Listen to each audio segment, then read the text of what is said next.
Welcome to the E-Show with Neil Ravin. With over 1,000 NCAA commitments, the EHL is the proven path to college. Turn it up and learn more about the college placement leader at the Division II and III levels. Welcome to the E-Show, presented by the Penalty Box Foundation. The Foundation's mission centers around their daily motto, "We take care of our own," as they help out all of those within the hockey community who've experienced a catastrophic event. Learn more at penaltyboxfoundation.org. What's up? My name is Neil Ravin, and this is episode number 59 of the E-Show. On this week's episode, we preview the 5th Annual JBT Shootout, which Brittany and I will each be participating in. We also chat with Ryan Blair, the former EHLP coach for the Boston Junior Rangers and the current head coach of the South Carolina Stingrays in the ECHL. Our Around the League segment includes an interesting discussion on the playoff races in each division. And wrapping things up, as always, we provide the latest update on where things are at in the E-Crew Fantasy Challenge. I'm joined now by Ryan Blair, the head coach of the South Carolina Stingrays. How's it going, Blairsy? Good. How are you? I'm doing well. Thanks for coming on. This is a long time coming. And for those that are listening at home, the South Carolina Stingrays are in the ECHL, which I'm sure for those of you that don't know Blairsy are wondering why I have an ECHL head coach on. But just 3 seasons ago, he was with the Boston Junior Rangers. Feels like a long time ago, but I mean, it was a great time with the Rangers, right? Yeah, it was awesome. It's where I got my start coaching with the Junior Rangers in the EHLP actually. And yeah, it seems like a long time ago, but sometimes when I think about it, it seems like just yesterday. But a job change and a role change within this organization, and I'm down south in Charleston, South Carolina, with my wife. And I want to go through that whole progression throughout this episode. But let's first go back to those 3 seasons with the Rangers. As you mentioned, you were the EHLP head coach and the EHL assistant coach. In that role, what were your most fondest memories during that time? I'd say winning a couple EHLP championships would have to be the icing on the cake. But I'd say going to the rink every day and just I worked for Rich DiCaprio, and he gave me a ton of leeway to kind of operate the EHLP team the way I wanted to. In my first year, he gave me a ton of responsibility, which was great. It was great for me as a young head coach to have that opportunity. And I was able to kind of like fast track in my mind on how I'd be able to manage a team and run a team. And that was really cool and exciting for me. So winning those championships, looking back, was unbelievable. But just the day-to-day, being able to work with those guys and being able to work with Rich was awesome. And when I have followed your journey, and obviously there's different players that have come through, fans and parents that talk about when you were in the league. And you mentioned the 2 championships, but there also was another championship run in there that your EHLP team went to 3 championships, but you weren't able to coach in one of them. And I'm not poking at the owner, Mike Sorbella of the Rangers, but he had to coach for you. Do you ever kick yourself? I know there was a wedding. Do you want to kind of tell the folks at home what happened? Sure.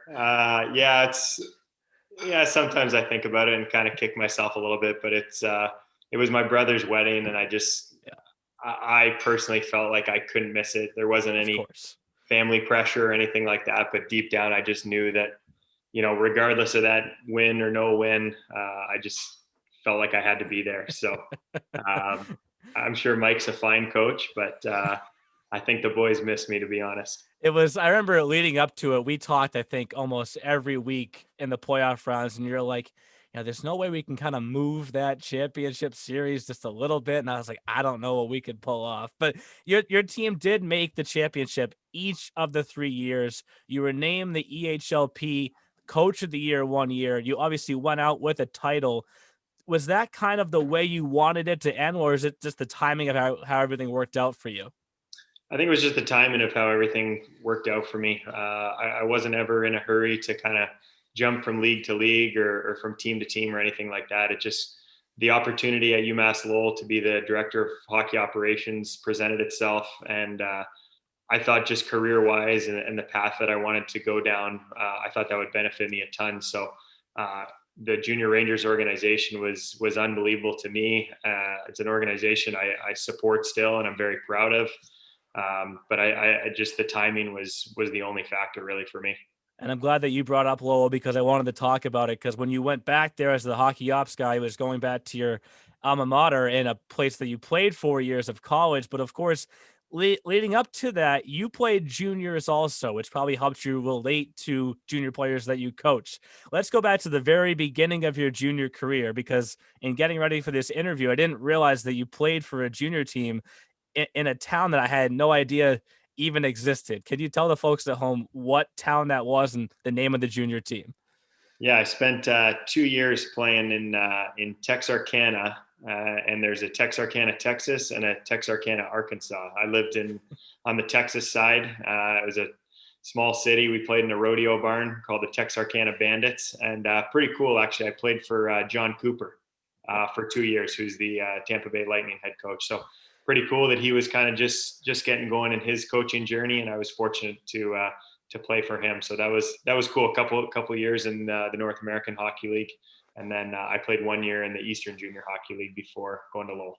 And when you're with the NA, you mentioned John Cooper, but also one of your teammates was Pat Maroon.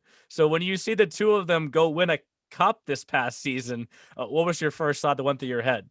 Yeah, it was pretty cool. Obviously exciting for Big Rig Pat Maroon to get a cup, and cool to see him and John Cooper reunited. I know he was they were pretty close in Texarkana, and Coop had a lot of love and a lot of passion for Patty Maroon, who was honestly a glorified kind of roller hockey player at that time, and he's really obviously come a very long way. So pretty cool to see.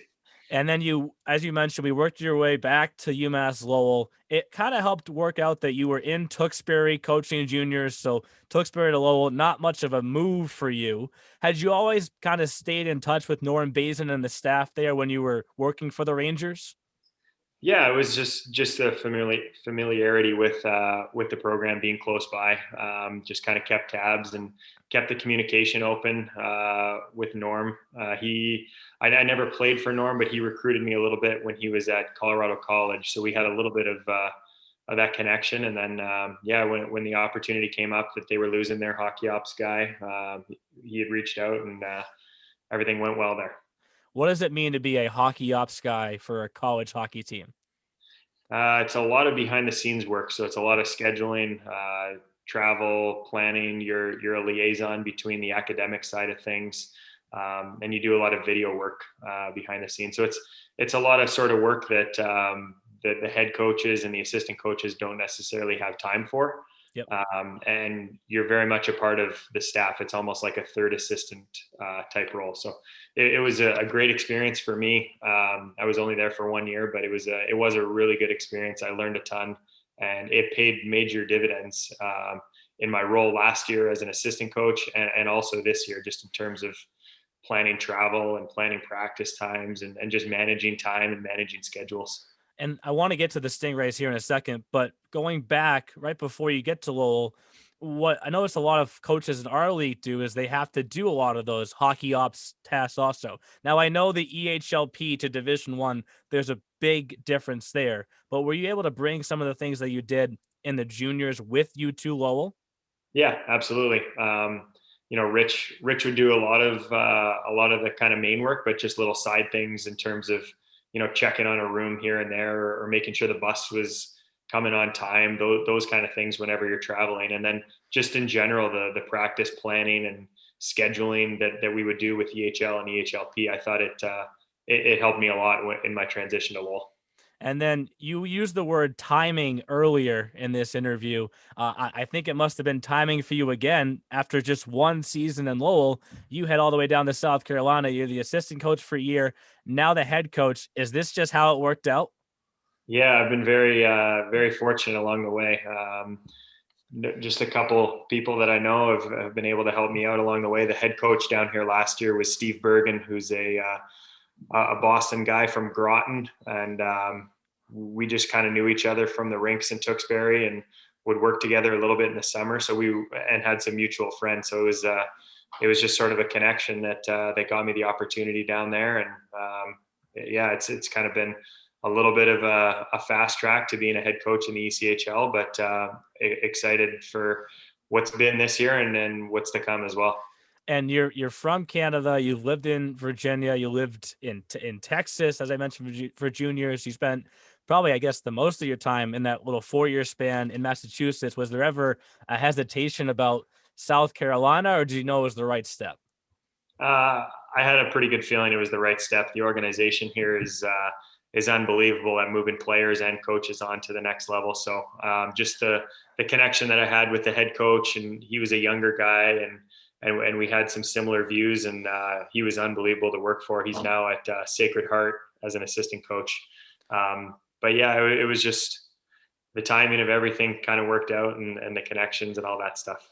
And not looking too far ahead, but obviously, I would think in the back of your mind, you have a plan of where you want to keep climbing to. Is there a vision on what that next step is, or will you just cross that bridge when the timing is right again? I think I'll just cross the bridge when the timing's there. Obviously, this is a unique year for everybody, but I want to try and coach at the highest level possible. But at the same time, making sure I'm fully invested in the job that's at hand right now, and not trying to jump the ladder, so to speak. Just put in my time, continue to grind, and when those opportunities come available, I'll be able to weigh the options and see if it's the right move for me. And I know there's coaches in our league now that have tracked your path and would love to have a similar path of their own as they try and work their way up the ladder. What pieces of advice would you give to them? And does it have anything to do with being willing to move all over? Yeah, I think that's a major factor for sure. It's just my wife and I. We don't have any kids yet, so it makes it a little bit easier. But even having a significant other can pose challenges. Jobs. These are major decisions when you're talking about, selling a home and moving, 14, 15 hours away with no family and friends. They're major factors. But yeah, I think you've got to be willing to move if it's the right move. I wouldn't chase it all over the world if the opportunities don't have proof in them. But yeah, I think you have to be willing to move if you want to continue to climb. And I guess another piece of advice would just to kind of be a good person. I always try to be a good person to our team, to the referees, the hotel. Like, just try and be a good person, and those things usually pay off. The connections are huge, as you said. Good person in the rink. You knew someone that was around the rinks in Tewksbury and ended up coaching with them in South Carolina. You touched on it a second ago. This is your first season as the head coach, and obviously it's been a very frustrating year for everyone in the society that we live in right now. Do you ever kind of feel yourself get frustrated that you haven't been able to start kind of like it's a normal year, or are you still just grateful for the fact that it looks like you guys are going to have close to a full season? Yeah, I think it's just grateful for the opportunity, whether it's full season, half season, season gets cut short, whatever, kind of just taking it day by day. And that's sort of the message that we've, relayed down to our guys, is that we're very fortunate to be playing right now. There's not all of the teams in our league are playing. Not all the teams in our conference are playing. So there's a lot of people that are out of jobs right now, and that we should be fortunate and excited to be coming to the rink every day. And it's a league that you actually played in also shortly after your career in Lowell. What is the biggest difference you noticed from when you played in it to now that you're coaching in it? I'd say the caliber of the hockey is much better now. It's been about 8 or 9 years since I last played in the league, and I think it's come a really long way. It's a great developmental league. Whether you're moving up in leagues or just developing as a person and player within the league, I think it's an awesome league. It's this year especially. It's a very skilled league. It's a very fast league, and I think it'll continue to grow as a really powerful developmental league. I think you've played one game so far this season so far. Is that correct? No, we've already played 20 games. 20 games. Oh, I'm looking at your schedule. It doesn't show the past results. I'm sorry. Yeah. No, that's So, fine. how have the first 20 games been so far? Have you guys had any crazy hurdles that you've had to overcome? The first 20 games they've been they started really strong, and then we've been in a little bit of a tough path right now. But yeah, we hit a little bit of COVID about a month ago. Had 7 or 8 guys out, and kind of had to shut our team down just for a weekend, basically, is all it ended up being. But no, overall, everything's been pretty solid, and obviously happy with the opportunity. And the one thing that I've kind of been able to feel better about is obviously the EHL has had different shutdowns throughout the year, but we're not the only league. It's happening all the way up at the ECHL and above you guys to the AHL and the NHL. For players at that level, while I know it's different from juniors, what is the message that you try and deliver to them to always be ready, because you never know what's going to happen tomorrow? Yeah, for sure. I think that's exactly it. You just got to relay that to the guys that every day is a new day, and we're not sure what tomorrow's going to bring. So just to give everything you have and compete and bring out that positive mindset to the rink every day, because we could be shutting down here soon, or hopefully we get through another 50 games and play the full 72. That's the plan as of right now. That would be awesome if you could. And last week, I actually had Bob Chattel on this podcast, who is the owner of Salt City Prospects. I mentioned he also coaches at Morrisville State. And your connection with him actually brings you back up to the Northeast throughout the summer. Can you tell the folks at home why you keep involved with Salt City Prospects? Yeah, so I met Bob. I think it was my first year coaching with the Junior Rangers, so 5 or 6 years ago, and he was just getting going with Salt City Prospects and wanted to try and bring a camp up to the Boston area at some point. And he had a camp going on in Rockville, Maryland. Yep. And he was wondering if I'd be able to work it and help fill it with a couple of our Rangers players, or help sort of promote it to the EHL. So I think I grabbed a couple guys, or tried to, and then went down to the camp in Rockville, and just to kind of see what it was all about. It's a small camp, and they typically are usually only four. They make up four teams, but it's a camp with strictly run by college coaches, junior coaches, pro coaches, and it's very hands-on. And that's what I really liked about it, is that it's really hands-on. You can go up to a college coach and ask them a question, and there's skill development days, and there's practice days, and there's position specific days, and there's games as well that are refereed. So you kind of get the best of everything. It's not just showing up and playing with random people at random tournaments with hundreds of teams and random scouts coming there. It's, those have their own benefit as well. But I think what Salt City does a great job of is being able to interact. And it's almost like when you go to one of their camps, you almost become kind of part of the Salt City family. And Bob's, he's on his phone 24/7. He's anyone needs him at any time, they can reach out, they can ask him questions,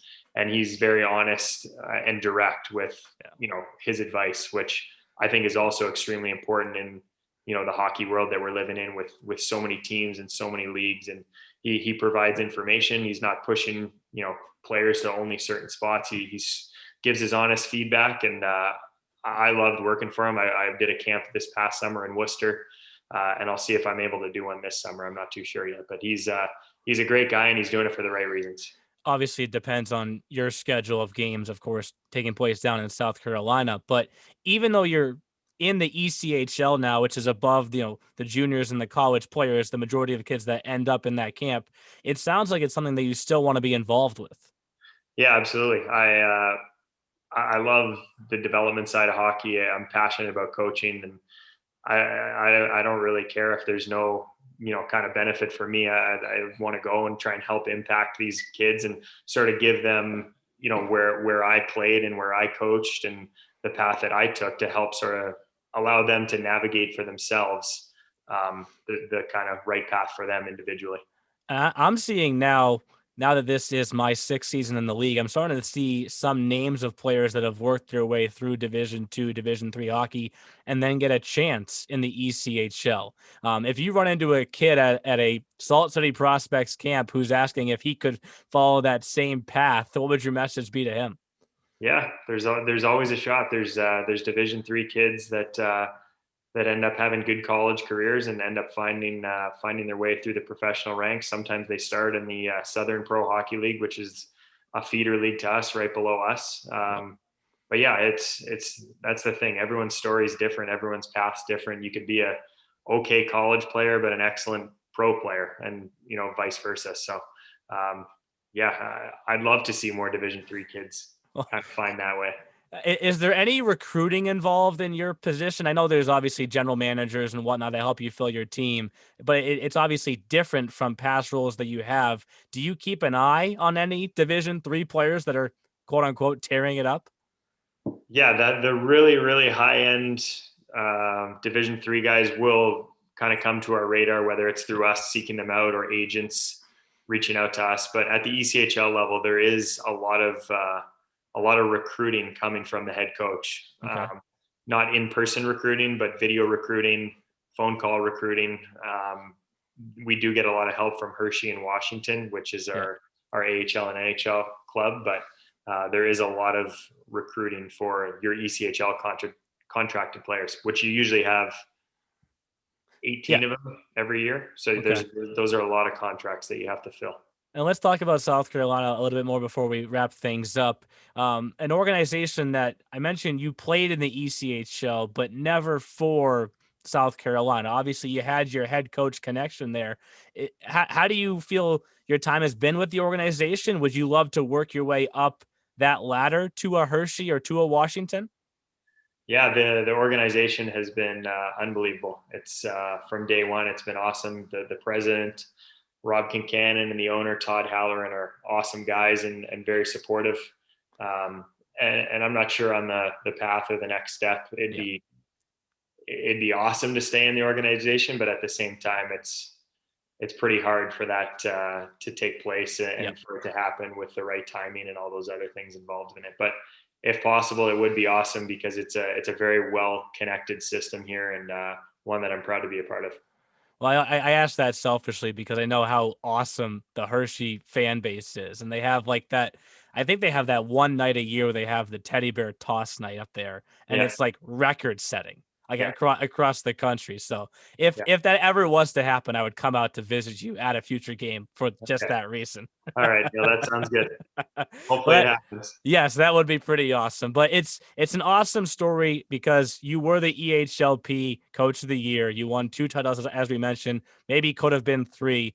But I think what the big reason why I wanted to have you on this podcast is to show that we're a league that doesn't just develop players up for that next level. We can do coaches as well. And I think what's unique about your path is that it's kind of gone at a different rate than maybe that you expected, but that's hockey in a nutshell. So I really appreciate you coming on. I hope that for anyone in the league right now, whether it's players or coaches, to keep following you on your journey. And I hope to have you back on the podcast here soon, very soon. Thanks a lot, Neil. I appreciate it. Yeah, I can't say enough good things about the league, and still extremely supportive and pay attention to what's going on. It sounds like everything's going great. So I really appreciate it. Thank you. Thanks again to Ryan Blair for coming on the podcast this week.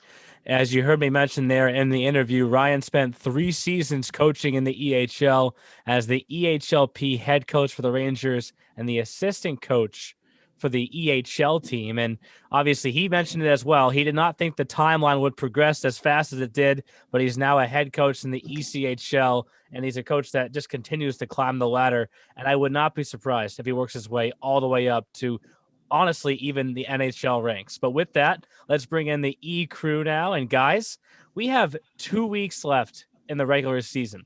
That's it. That was crazy. 2 It's weeks honestly left. Like Hey, good getting Blairsy too there, Neil. He was an awesome coach. BJR had some unbelievable record, their premier team. Didn't they make the playoffs every single season? He was the head coach, I think it was. Make the playoffs, make the finals. Finals, that's what it was. Sorry. All three years, he won. They won the finals his first and his third year. When you go back and listen to the interview, Jeff, the year that they lost was to the Revolution. Yep. And he wasn't there because it was his brother's wedding. Sorry, bro. I had to ruin it, you know? I remember that year specifically because he asked me multiple times as we were getting closer. He's like, not to get ahead of myself, but can we move that weekend? Just a tiny bit. I was like, I don't know if we can because it's the finals and we already had a pretty significant gap between the round before that and those finals. And it was actually the year before we started incorporating the Frozen finals. It was still right. I forget what the format was exactly that year in the Premier Division. nothing to take away from the Revolution team. That Revolution P team was a really good team also, but obviously it's the one thing I'm sure Ryan's kicking himself and wondering if I was there, maybe I would have gone 3 in a row, but he ended it with a title at the very first Frozen Finals. Trivia, who did they beat in that very Junior Flyers. New England Wolves. I was going to go. Junior Flyers. The Wolves won the next year. Oh, the Wolves won. Junior Flyers. Junior Flyers is correct. Get up. Who scored the game-winning goal in the 4-3 game? 4-3 win. Do I know who it is? Yes, you do. Stephen Wesley. No. I was Damn gonna say it. that's a Brittany. I don't know. 2017-18, first ever Did Frozen they graduate Finals. to the E? They graduated to the E, did not go on to play college hockey, but are still playing hockey. Back close. Oh my God! Arbazal? No! He's fool. That's a foolish answer. Play hockey in the KHL. Larionovs. Yes, Danila. Yes, let's go. Larionovs. Yeah. So that was the first year of the Frozen Finals. It was the Avalanche beating the Revolution in the EHL game, the Rangers beating the Junior Flyers in the EHLP. Dude, And I'm 2 for 2 on trivia right now. Yeah, Let's go. That's That was when I was doing interviews in the locker room. I remember with the Revs. I still have those on my phone. I was pulling a Brit back then. And, Really, I was gonna say you had my job before I had my job. How crazy! right? That was weird in its infancy. And Yeah. then Blairsy went on to UMass Lowell. I remember seeing him Yep. come into Bentley his first year at UMass Lowell. He was there really fast, real quick. 1 this- year. The 1 year Silverhawks. Yep. as the hockey ops guy. Then Yep. like it's just amazing how connections work. He worked his way down to the South Carolina Stingrays as an assistant for a year. Now he's the head coach, and honestly, like that guy will keep moving his way up. And like legitimately, he's a Really young guy, Yep. and he's the nicest guy I've ever met in my entire Yeah. life. Really nice Like dude. the nicest guy. Doesn't swear, like doesn't say anything. Like even he pointed out, we're gonna get to this later on in the podcast because something hysterical happened this past week. Now the coach was punished for it, Oh my just God! justifiably so. Oh but my but God! even he pointed out a move that Rich DiCaprio made. He was like, I cannot believe that happened. But we're going to get to that. But like I said, there's 2 weeks left in the regular season, guys, and there is still a lot to be determined. Yeah, there's some clinches, and there's still a lot to be determined in the middling part of the North and the South. I know we've split up into all our different divisions, but what used to be the New England Conference and what used to be the Mid-Atlantic Conference, all those divisions still have a lot of tight Lots of standings. question in the season, marks. for sure. Lots of Yes. question marks. Yep. So But with hey, that, we have all 3 clinched in the E. So Yeah. that's We'll one start- thing we do have first overall. So let's start breaking that down in Around the E Show. It's time for this week's segment of Around the E Show. And Around the E Show is brought to you by the Junior Hockey Podcast, your home for junior hockey news, knowledge, and nonsense. Check them out at tjhpodcast.com. And before we start breaking down all the different races going on in each of the divisions, I want to welcome now Andrew Trimble onto the podcast because coming up this weekend, a very special night in Laconia. Andrew, how is it already the 5th annual JBT night? It's actually not to completely take all the power, but it's the 6th. It's the 5th year of the shootout. Got it. So we've been doing it for 6 years. The first year didn't have the shootout, and then we ramped up donations and contributions after that first year, kind of corrected what we were doing, and it made it bigger and better every year, ever since. And I have to ask, Brittany's going to hate me when I say this, but what made you invite Brittany to take place in this year's shootout? Well, I just to clarify here, Coach Trimble put together his own Wolves power ranking for the shootout here. Oh, God. Ooh. Right now, Brittany Oh, is boy. in first for the power ranking. She has oh, let's go! Fire me up. $600 for the donations. She's not in last place. Nice. Jeff is number 2 in the power rankings because he's wearing a Wolves jersey right now. And receiving votes, Kyle and Neil, because Neil is in last place. Step it up, buddy. Step it up. Okay. I have a few days left. I have a bunch of friends that say that they're going to donate. They just haven't hit the submit button yet. But for those that don't know, JBT night is a very special night for the Wolves. As Andrew mentioned, they've been doing it now. This is going to be the 6th year, 5th year of the shootout. It's all to raise money for John Bradley Thompson, who unfortunately passed away at a very young age. But can you talk about what the idea behind this and Jesse Thompson when they brought it to you and why you guys bought into it so much? Well, Jesse was a really good family friend. He was one of in my brother-in-law's wedding party, and I was at my mother-in-law's house when I heard the news that his son was diagnosed with essentially inoperable brain cancer, and it was pretty devastating when we heard the news. And his fight really captivated the Lakes region for that 7 months. There was Make-A-Wish, events going on. There was always events every weekend with raising money for cancer research. And when he passed away in 2014, we didn't want to let the memory of him end there. We wanted to contribute and make a big impact in our community because our kids are lucky to be here. So we started the game the next season in 2015-16, and we've been going ever since. And it's made a big impact on what makes Laconia kind of a special place.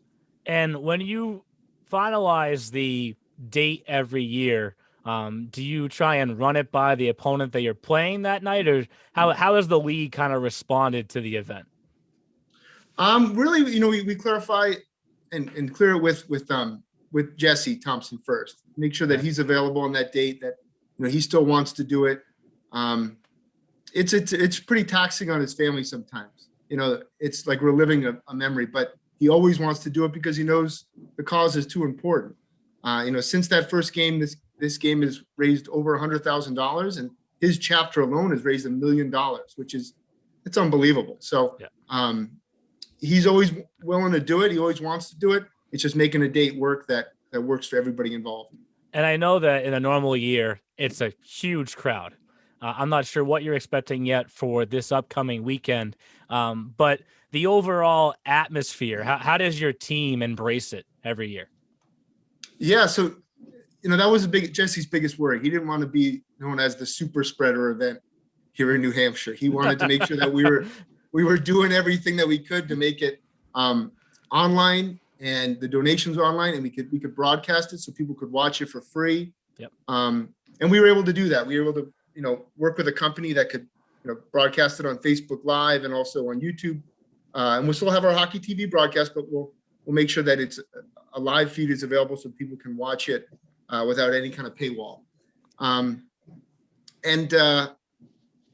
What was the question again? I forgot. I lost my train of thought there. I was just saying that, the team, like a normal year, it's a huge crowd. Yes. Obviously, we don't know what we're going to expect on Saturday night. I'm sure there's going to be still a crowd that shows up, but your team, like I called the game 2 years ago. Yeah. If you remember, it was a wild comeback against the Chiefs. How does your team embrace that one night every season? Well, really, we make a JBT week. We bring in Jesse, and he talks about his experience for those 7 months, and then what the community did to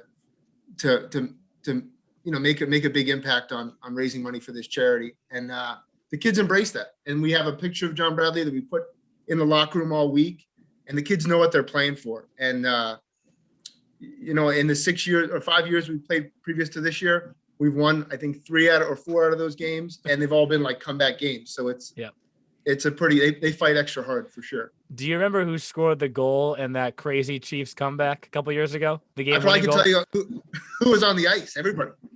Yeah. We had Declan House make a play to get in the offensive zone. He's still with the Wolves. DJ Schwenke was on the forecheck. He passed it back door to Dom Marcinkiewicz. Schwenke. And Marcinkiewicz finished. That's for sure. So is the pressure on Dom's brother Patrick's now to score the game winner on Saturday night? Well, Dom will be in the building, I'm sure. And I think Patrick's got something to live up to, but he's a pretty cool cucumber, and he just rolls with the punches. He's fine. And as for the actual shootout, will be taking place in between the first and second period. Are you sticking with your power rankings? Brittany is the favorite to win this thing. I would not do that if I would do.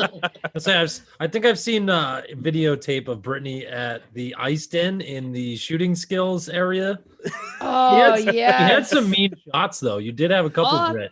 You just got to make sure you keep your balance, make sure everything's evenly distributed. See, Jeff, I'm interested I might I might expose myself. I might rip up the lake prior to Saturday Smart decision. Will not tell you who I will be training with. That is classified information. Brittany, this is just a piece of advice. If you go and skate on a pond, make sure you get your skates sharpened again before you do the shootout thing. For sure. I'll make my source sharpen them for me. There we go. That was just respectfully. I mean, there's no need to. Oh, look, here's my. No, I'm not. You gotta forward me this video, Brett. Oh, I'm showing you the video right now. There it is. That's the one. She's a left shot too, which is different. Yeah, I don't think I am. I think that's limited just because of the video. It's a right shot because it's reverse. I'm just curious to see how we make it from the blue line to the hash marks to get the shot off. But hey, that's not my problem. but the favorite. There will be a mystery shooter, just so you know. Okay. So we have Chris Day. His son Charles plays for our program. Chris Day used to be the president of the New York Islanders. And his son Charles has been on our U16 team all year. He's doing a great job. And Chris told me when I asked him to sign up for it, he said, I may have been involved in hockey my whole life, but I can't skate. So he said, but I can fundraise and I can get, a shooter in here, a mystery shooter. So we may have a ringer come in at the last minute. And up until that last minute, where can people donate leading up to game time? Well, they can donate right on our website. We have on the article that's on the website that you can donate right to the Cure Starts Now. That page has the event page, and you can pick a shooter. I know that we got 2 EHL representatives. They're in second to last and last place. Maybe that'd be a good place to pot your money. And then just donate to a good cause. Get some more pucks for every puck. Every $1,000 they raise, they get another puck in the shootout. So, you get a puck just from signing up, but you get 2 pucks once you get to $1,000. So, any donations we want them all. That's all. It's going to a great cause. Like I said, I called this game 2 years ago. First chance I get to participate in the shootout. I'm looking forward to it on Saturday night. And for those that cannot watch it, it will be on YouTube, like Andrew said. It's also going to be free on Hockey TV. So is the shootout going to be on the end of the ice where the Hockey TV camera is? Can we set it up that way? Yeah, we'll make sure it works. That's for sure. I want to make sure that Jeff and Kyle Can I steal Neil's headset? Can I steal Neil's headset and call the game with Holt or no? We need to. That'd be electric. Andrew, this brings up a good point. We're supposed to get Brittany on her first Hockey TV broadcast this season. And of course, good old COVID stuff happened and we were not allowed to do that. So we have to do that at some point. Dude, me and Schwarmnado on the mic. No better time than right now. I will bring my extra headset. It's going to be a fun night on Saturday night. Thank you for coming on the podcast. Last thing, Neil. Okay. Last thing. So last year, our shootout champion was Chad Barron. He is a local electrician. He's completely bald, but he put on an epic mullet for the shootout, setting the standard really high to look the part. Now, what are you wearing, Neil? What are you going to wear? I feel like I have to wear EHL stuff, right? You got jerseys. You got. Wait, can I take my undisclosed sources away jersey? Well, I'll text you about it. I'm not picking up what you're putting down. I'm gonna steal from the locker room. No, I'm stealing from the locker room. Yeah, the Wolves can be my brand. I do the graphics. This is true. I will make sure I have something specific picked out. I don't know if I'll have a mullet wig, but I'll make sure I have something going on. That sounds good to me, guys. As long as you're looking the part and contributing to a good charity, it's all a win. Awesome. Like Andrew said, you can donate online. Go to their Wolves website. There's a link right in there to the Cure Starts Now. And we'll see you on Saturday night in Laconia. Thanks, guys. Thanks for having me on. You're doing a great job on the podcast. It's entertaining every week. Thank you. But with that, let's start breaking down the divisions, which, as Jeff was mentioning before, there are a few divisions that have been clinched. In the EHL, the North, the Central, and the South, we know the 1 seed. Right. In all 3 divisions. Yep. We know the 2 seed in the Central, and that's it. Yeah, that's it. So let's look at that. Let's just start with the South. Okay. You want to start with the South? We're gonna do first. Let's start with the South. Obviously, old news. 7th clinch, not a big deal. This has been established. Like honestly, I'm asking the questions now, folks. If you were right now, I like this. I'm taking charge. I'm taking the reins. Right now, if you were to say who would be the 2 seed people in the South, it's LF or it's Maryland, but who you going with? Because no offense, LF has been a 40-minute hockey game type team. Like they have not been thriving in the third period. But Maryland has had there's a lot of questions. So let's go with this. Let's start by saying that when you say no offense, offense is intended. I'm offending you. So the Little Flyers, to Brittany's point, did blow he's not so fired up anymore. Blow a 3-0 lead to lose 4-3 in overtime, which is the second team to do that this week. The Avalanche actually had to happen to them against the Lumberjacks as well. But it's really interesting because when you look at those two teams, the Little Flyers have played 33 games. And Maryland has 1 game in hand, I don't know how that saying works, but like Maryland has 1 more. So the Little Flyers have 1 game in hand because they played 1 less game. I don't get it. So that means the Little Flyers have a total of 5 games left to Maryland's 4, and they are tied for points. So when they finish, and Little Flyers still has to duel off with Sevens twice, I think. So no, 1. So Little Flyers have Ducks, 87s, Maryland, Ducks. Duck Goose. And Maryland has Little Flyers, 87s, and Rough Riders twice. So obviously the matchup that you circle takes place on the 25th. Yes, Brittany, my birthday. And it could come down to that one matchup. Right. So we got no idea. They want to celebrate Neil's big 3-0 in a good way. Somebody's celebrating. There's one positive to look at, though, if you don't get 2 and you don't get the first round bye. If you get 3, either Maryland or Little Flyers, and you host either Rough Riders or Apple Corp potentially, you're hosting games are all in 3 your games. Building. Correct. Look at me, dude. I'm on it tonight. Yes. If it's playoff formats, folks. If it's Little Flyers hosting Pro Tech, you go back and forth. But if it's Maryland hosting Pro Tech, they host all 3. So for Maryland, at the very least, the first round's in your building every game. So you have the safety of that. But if we had to really sit down and look at the matchups that are remaining and pick, it sounds like Brittany is going to go with Maryland. Surprised. Are you and Alo still friends, Britt? This is a big one. You guys got to fight at Ice it's Iceworks A. Iceworks Skating Complex SMPA. I was there for LF for Maryland, and LF after 40 minutes said, we out of this joint. And Maryland said, oh, heck no. Dude, I'm not even joking you. Like, Maryland came out in the third period buzzing. I don't know what Busco did to the locker room in between the second and third period, but they came out buzzing. My boy Cookston scored this gross goal, and I was like, all right, word, here we go. It's the Maryland comeback. But then they lost in a shootout because McDavid. So what happened against Pro Tech with Maryland? They came out and they played a strong 20 minutes, and then they said no, thank you.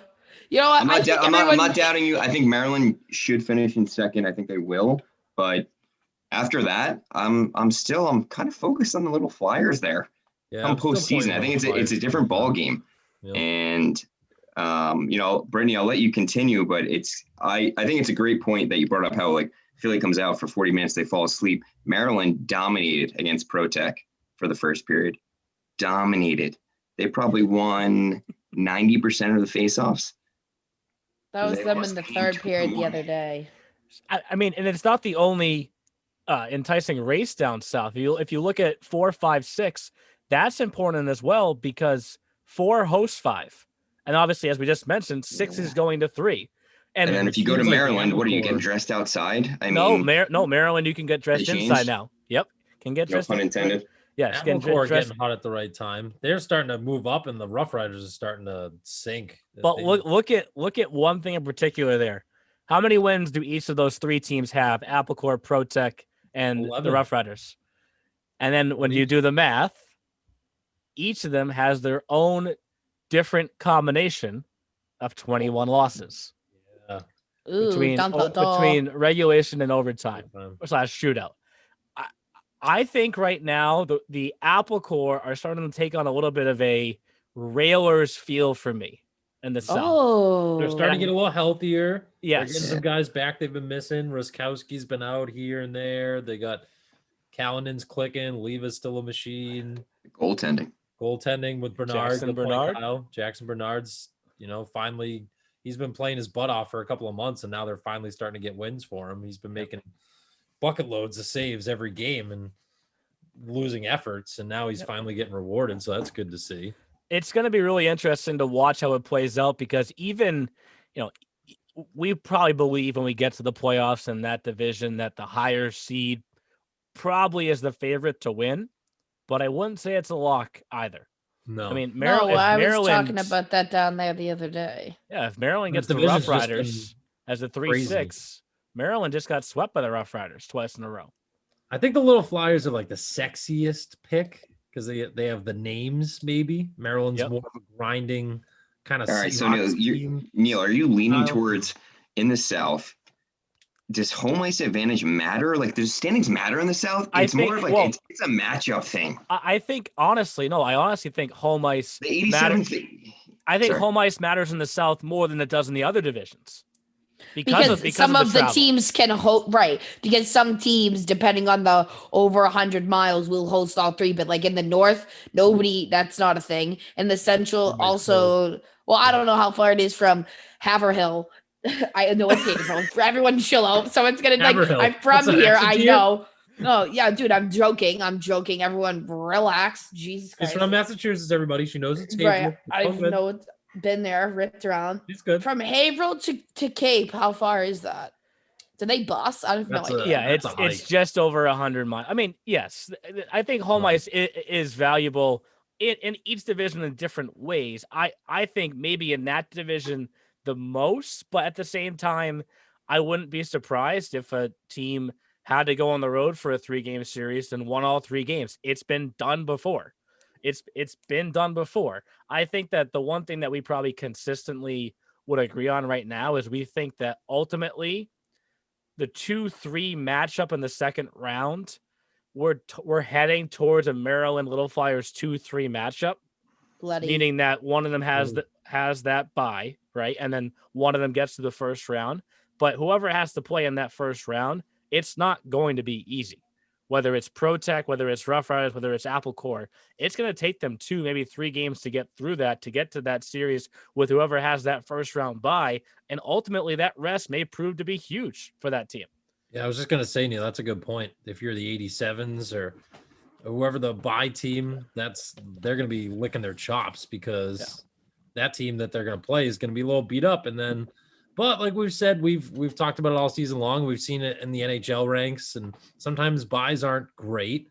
You don't think that the 87s. Yeah, Jeff, I was going to say, is it a momentum thing? Like, do you benefit off of playing the 3 games and then walking into a team that just won? I mean, transition just to last night, the Devils and Rangers. The New Jersey Devils didn't play for 2 weeks. Yeah. Came in, walked all over the New York Rangers. Mm-hmm. So, and the Rangers have been playing a ton of games. They just had some games against the Bruins, and some good long affairs. I don't know. I mean, what do you, how do you guys feel about that? I don't know. I think I'd rather be playing. This is just I don't know. I always go back and forth with that, Kyle. It is like rest good. Like you said, hockey is a game of momentum. Sometimes those teams, like once it gets to playoff time, no matter what level you're in, whether it's juniors, college, professional ranks, sometimes you just want to keep playing when you're in hockey. Bruises, injuries, everybody knows hockey players are the toughest players in the world. And like injuries just kind of go numb for them during those months. They don't really feel it till the off season. So the guys just kind of want to keep going and keep playing, I think, with hockey. Other sports, not so much. They want the breaks, they want the rest. Baseball, basketball, football, right? Yeah. I don't know. It's going to be no definite answer. It's a tough one. That division is going to be fun to watch here over the last 2 weeks, and that 4 through or the 2 versus 3 and the 4 through 6, it's comparable to the Central. Yeah, 3 through 6 in the Central is awesome. Airtight. And I don't want to sell the Warriors short by any means because they can still climb out of 7th.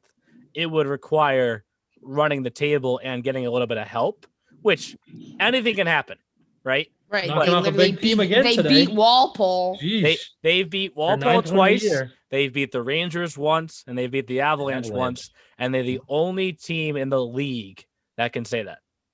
That's crazy. They're the only team in the league that can say that. And like, makes no sense. Granted, no one else has really gotten the opportunity to do that. But yes.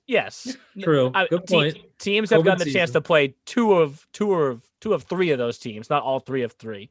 But Yep. I think it would require the Seahawks losing out and them winning out. I mean, the Seahawks would have to get 0 points, like 0 points. So not to get ahead of ourselves, but we believe 1 Rangers, 2 Express, 7 Warriors. So 2-7, you have that Express Warriors matchup. 3 through 6 is awesome because if you're the Seahawks, if you go to the Chiefs, all 3 games are there.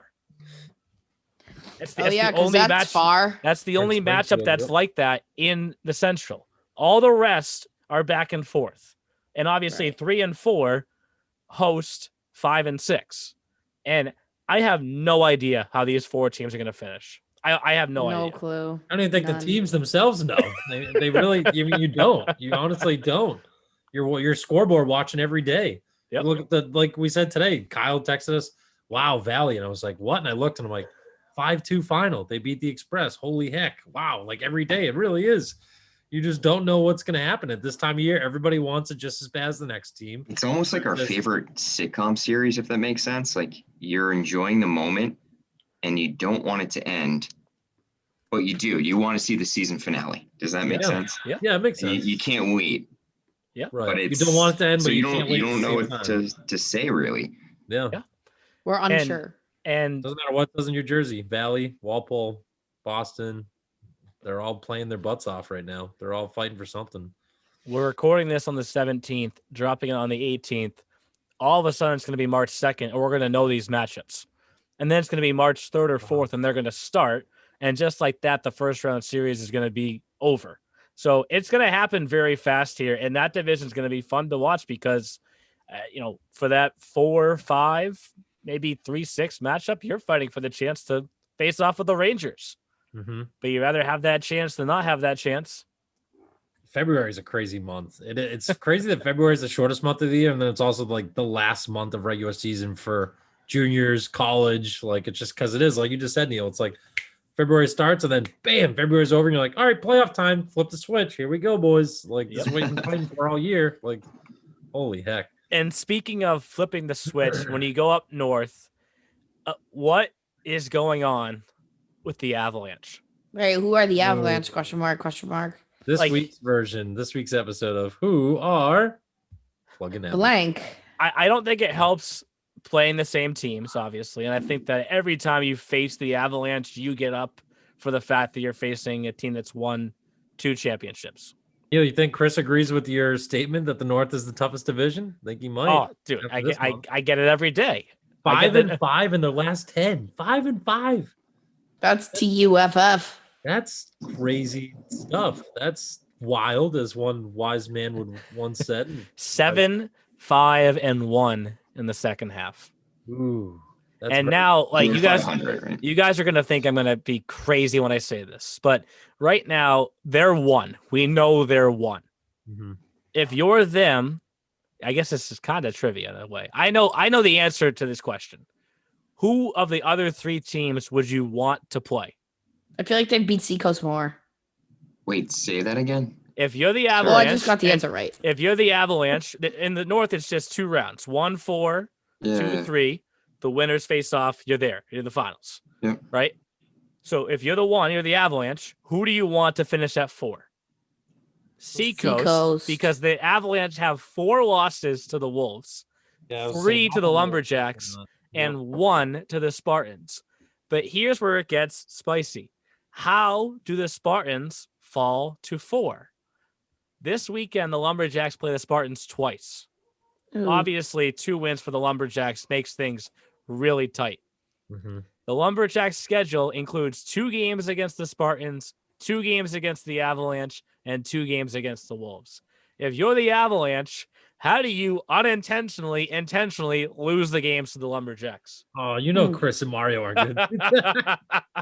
But they might. The matchup shows it, right? Gosh. The matchup shows it. If you've beat the Spartans 7 out of 8 times, you want to face them, not the Lumberjacks or the Wolves, right? The Avs scratch squad's making a goddamn appearance. Wait, just Line them all up. Everybody sits. McMichael, go sit on the 9th floor. Everybody else. Chris Aaron, sit down. Neil, Parker Neil, Sondag, bye. Paul Big, sit down. Neil, let me get this straight. So the Avs are striving to finish in first place, and they have. Well, they did. They already did. So They now already they're clinched it. concerned about who's finishing in the last seed that they're going to play. If you want to finish in first, then you shouldn't have any concerns. Kyle, they aren't.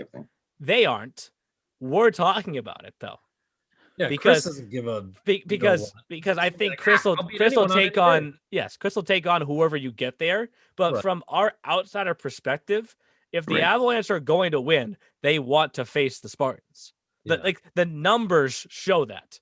Now they could get to that series and they could get swept in that series, and we all look like idiots, right? But the numbers this is what we show do. that. The numbers show that. The last 2 times they faced the Wolves, they've lost.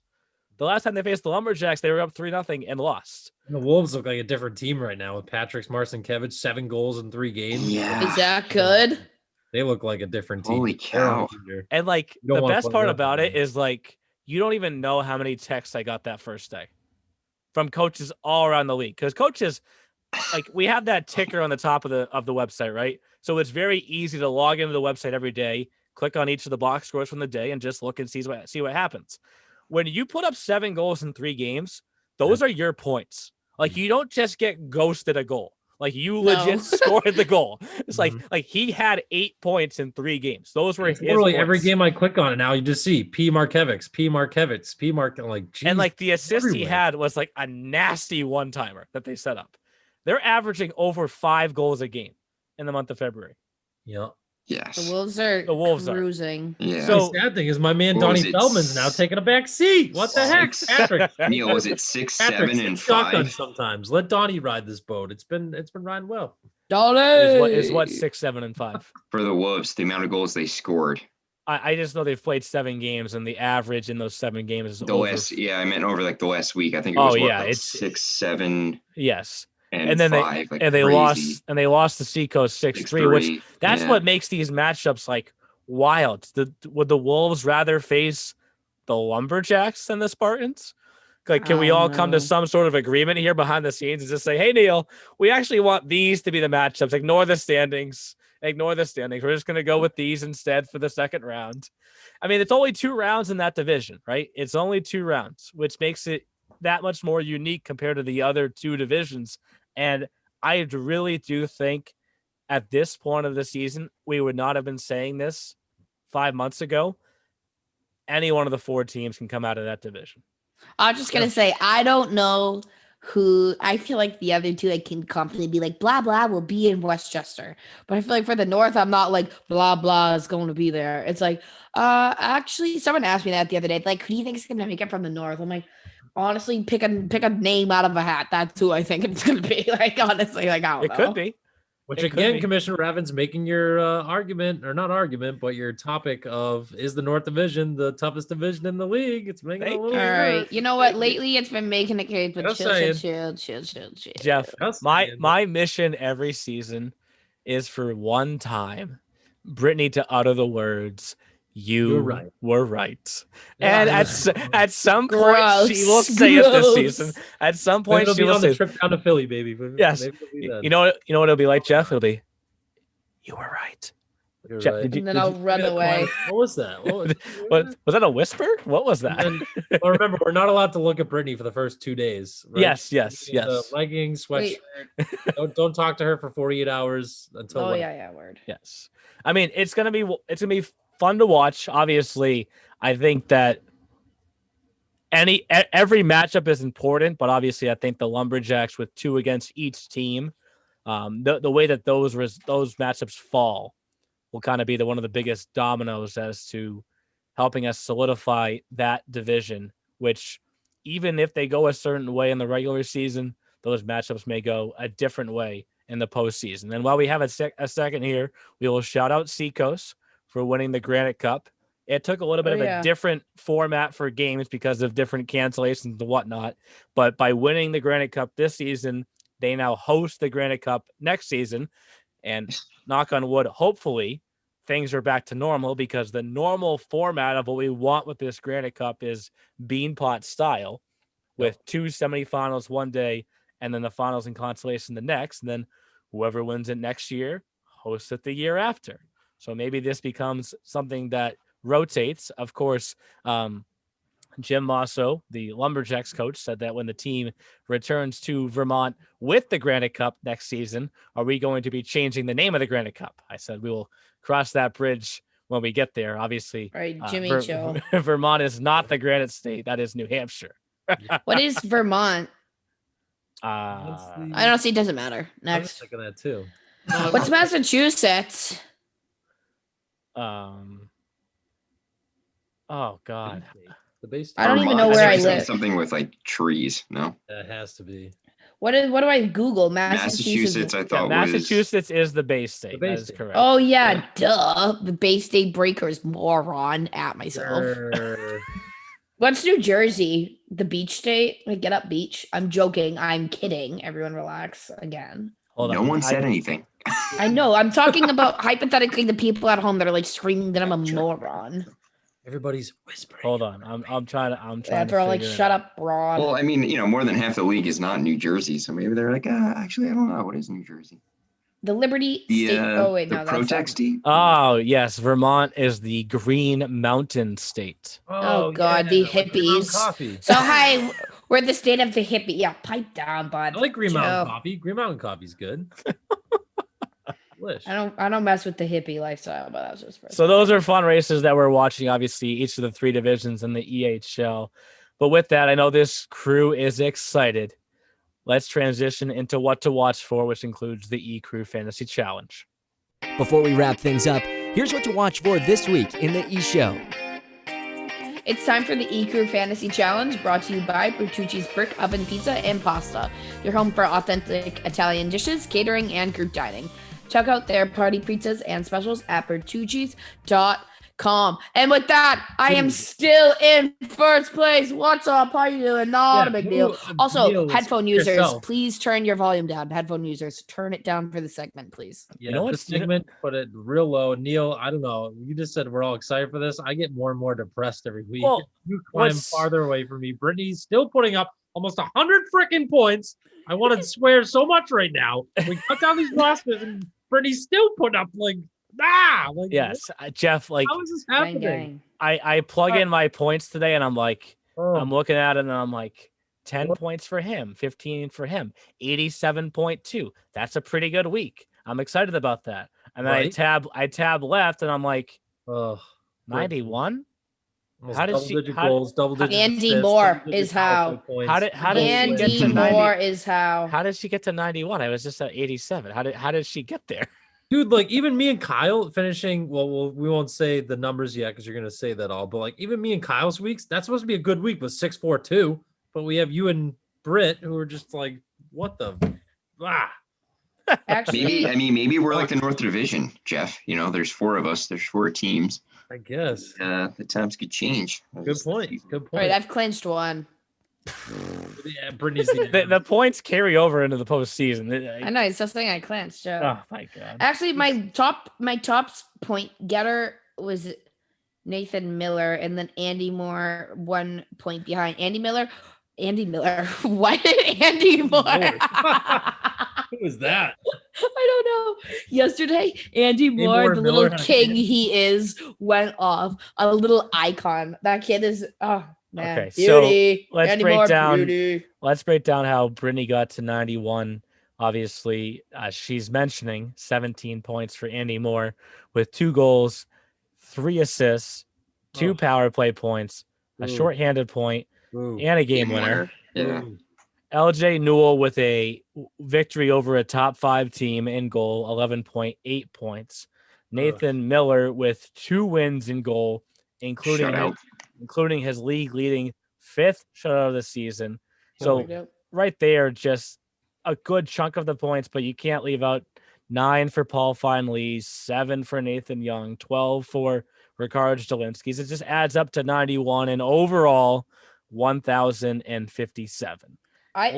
This week I had 3 kids get me 0 on my D-men. Come on, step it up, buddies. Dude, you and Neil are both over 1,000 points. Congrats to both of you. I am at 1,000.5. I had 10 points this past week from Brandon Patricia. You're going on a bender, dude. You were like on the bottom of this barrel for a while, and then you were just like, just wait. You were Mr. Cool, calm, confident, and you were like, my team's gonna come out, and you did. So yeah. So I mean, on Saturday night during the JBT shootout, his team will not be there, but I should do a quick pit stop in Waterville Valley and just borrow an Egan Schmidt jersey for the shootout because he's been lighting it up for me. Like, he has multiple game-winning goals against the Avalanche, which have been ranked the top 5 team throughout the season. Obviously, the jersey that I probably should wear, would involve me going down to Walpole to pick it up.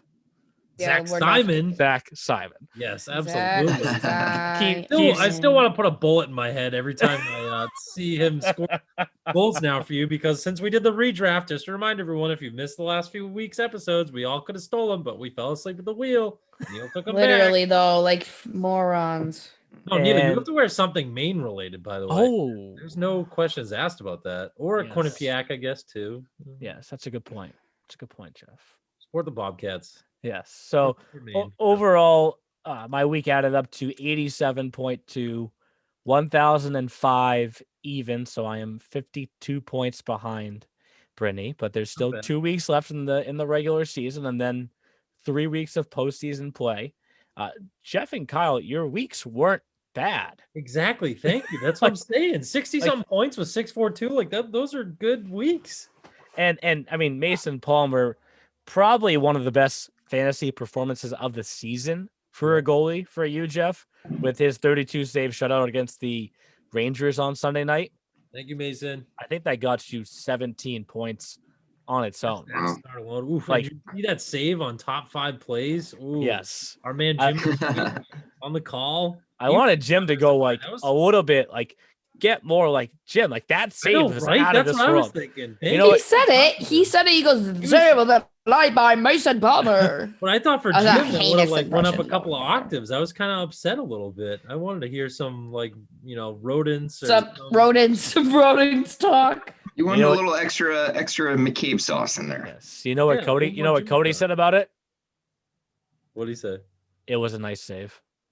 Oh, of course he did. Former goaltenders, whatever. Dude, I would rip my groin trying to get over like that. Like, can we talk? Like, that was a hell of a save. Don't listen to Coach Mace. Well, don't do that. But And another performance to point out for Jeff this past week, after putting up 0 the week before, Christian Hallbig bounced back in a big way for you this past week with a 13-point fantasy week. And yes, I guess you're in third, but 66 isn't a bad week. 936.4. 2 bonus points too, Neil. And yes, what did that get me? 3rd place. All right. Cool. And right behind you is 65.2. Like, consistently, everyone got points for Kyle, except for the one guy who didn't play. Tough to get points when you don't play, obviously, but everyone got points for Kyle, and he's right there behind you at 65.2, 803.4 overall. I think that if Kyle was participating in the shootout, he would have to stop through Brewster, New York, because Michael Leva has been electric for him all year long. Like, that kid is potentially an all EHL first team, all EHL forward. We talked about it earlier before, how Applecore, they're in the basement for the South, but don't overlook them. There's some talent there. Yep. So, and 100%. I think I said it. I know Leva is my boy, but how do I pronounce his name again? I can't say Callahan. No, it's Callanan. Colin Callanan, who's on my team. Love him. Great guy. He's a stud too. Well, it looks impressive. Like Roskowski is too. He's just when you look at Nick his Swain. Name. Yes, Nick Swain had another good week this past week. He had 6 Swain points. was in and out though for me. You know what I mean? Like he wasn't. Yeah, I mean, Dude, watch out for the core come playoff time. That team, like you said, Neil, I know we all know your secret. We'll put quote unquote the love for the Railers that they're gonna make some noise. Watch out for the core down south, baby. They're gonna. Mike Lazazara is cooking up something good in the kitchen, I think. And to your credit, Kyle, whenever I see the name Colin Callahan, it looks like it should be Callahan. Like it's just the hockey, but it's the hockey sense that you get. You see that name and you think Callahan. Like that should say Callahan, but it's especially not. On the broadcast because they have their last names on the back of the jersey. So when I make the call, I'm like, oh, Callahan. I'm like, oh gosh, this isn't his name. And I'm doing this wrong. So. And I want to point out also. So Brittany, how do we do it? Callahan. Yes. Callahan. Okay. And And quietly. I apologize for that too to him and his family. I understand. 10 times before bed every night, buddy. Callahan. And quietly, there's a player on Kyle's team that leads the league in goals scored. Quietly. Who? Denny's. Nope. Wait. Let me look at the roster first. No one speak. Swainer. Nope. Oh, hold on. Everyone chill. Jason Gordon is the answer. Yes. Goodbye. Yes. Word. Dude, screw you people in your trivia. I'm on my game. He has picking Gordon. That was a really good pick. He has 24 goals, which leads the league. Yeah, he's in a 1. Is that good? Not a big deal. So another player that's quietly, like I say it quietly because I don't think that's the first name that you would think leads the league in goals for. And 9 of them on the power play. Ooh. Behind him, you have Marcolin, Feldman, Terramani, Swain, Bazal, names that you probably would say first. But quietly, Gordon leads the league in goals for, and he's someone that I think could be dangerous for that team as the postseason approaches here. Respectfully, I think he was a replacement. I think he was. Yeah, that was a replacement. So thanks, bud. So we have this week of fantasy, next week of fantasy, and then as hard as it was to trim down to 6-4-2, we trimmed down to 3-2-1. Dude, no. Andy Moore is my one lock I have. Points. I'm done. And remember, like points with 3-2-1. Yeah. Well, it's in the playoffs too, right? So if players go off like that in the postseason, like we're talking like record book stuff, like just get out of here, like just get out of here at that point. Brittany's got some secret. We're talking record book stuff. Just get out of here. Like quarter of the week right there. Well, thank you for that. But it's going to be interesting to see how we all trim down. I've started looking at it because I don't even know what my roster is. Honestly. I have an idea of what I want to do. Again, Neil? It trims down the first day of the playoffs, and it trims down to 3-2-1. And like I'm in such a toss up because like when you look at my forwards, I probably cut out Turse and Scott McGraw, who will replace Michael Carducci. But then I have Patricia Schmidt, Terramani, and Simon. Dude, that's actually filth. You don't pick Simon, then okay. So you have to take Terramani. You have to take Roy. Okay, so if I take Simon, listen to what you guys just said. You just said Simon, Terramani, and Patricia. But then I'm going to leave out Egan Schmidt, who over the last few weeks has got me 15, 13, 28, 10.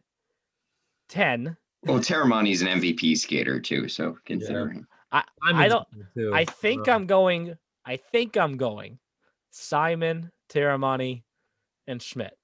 Because you have to also factor in when a player, if you lose, like someone loses. Yes, you lose. Oh, you don't want two forwards in the same team, yeah. But they're on the same line.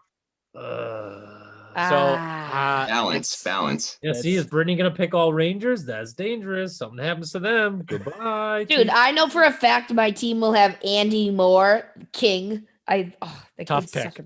And yeah, no, I will definitely have A Moore and Miller in between the pipes, if you would. Rest of them, talk to me in a later date. and Kyle will have Leva. Kyle will probably have Leva. Jeff, Mason Palmer, or George McMichael. Can't choose. Can we give you advice? I have to have 2. Sorry. All right. Who would you guys go with? Let's go, Neil, Brittany. I think you have to I would factor. personally go with. Oh, dude, I don't even know. Actually, sorry. You have to factor in. You have to think. You have to think ahead, right? You have to think about how many games that person is going to have and who they are going to face, also, right? Because you have to pretend to think, here's how these games are going to go. I low-key would pick low-key. No, Palms? I don't want to say it. Yeah. Yeah, I'm going Palm. No, I'm going Palms too. I'm going Palm City, Palm Tree. Look at Jeff is sweating. Isn't this Ash Wednesday? Are we giving out palm trees as it is? Like, oh my God. I don't know anything about church, but sure. I'm crying inside. I'm about to go to church. Oh my God. Okay. Mary, full of grace. The palm is with thee. I brought it Blessed up, obviously. Are you, Arnold? I brought it up, obviously, because it's one of those things where we have 2 weeks to come up with it, but those 2 weeks are going to go by very fast. Mm-hmm. And all of a sudden, you're going to be losing sleep one night saying, what do I do? Yeah, that's what happened with Clendenin Stewart. Nice 5-point week the other day, buddy. You look like Bigfoot in the subway. Oh my God. Yeah. Did you see who had 5 assists in that game?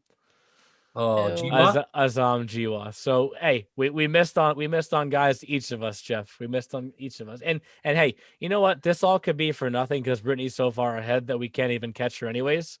But we have to keep trying. Right. We do. We have to keep trying. We're all competitive. That's why we do this. You got to give credit where it's due, though. She's well ahead. Yeah, Yes, we'll make new rules for next year's fantasy about picking so many players from the same team. But with that, but with that, obviously a lot of games coming up between now and when we drop next week's podcast. I would venture to guess a few playoff seeds get finalized between now and our next recording. But at the same time, maybe none do, and they all wait for the final weekend. But be sure to follow every box score at easternhockeyleague.org and watch every game live on Hockey TV, including Saturday night's JBT night, where Brittany and I will be competing in the shootout. Nice. You can watch it for free. And guys, how about you pretend that you watch it and don't actually watch when I go? Shut it off when I go. You can keep it on. The viewership numbers from that game will be through the roof. Oh my God, but enjoy all the games this week and weekend, guys. We'll talk to you next week. Adios. See you later, crew. Thanks for listening to The E-Show. Learn more at easternhockeyleague.org and follow us on Facebook, Twitter, Instagram, and YouTube. Also, be sure to subscribe and get notified when next week's podcast is released.